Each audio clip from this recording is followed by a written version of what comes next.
Here's how to install our OCAM bash plate for the Nissan Patrol.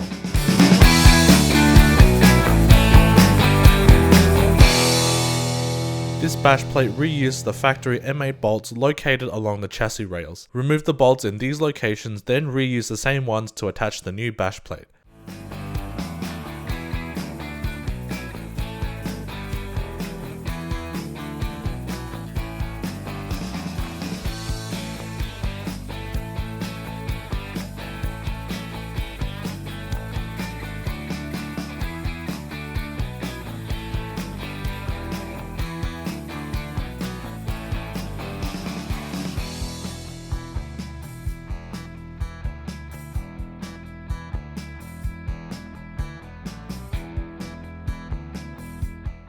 And there you have it, your OCAM bash plate is installed.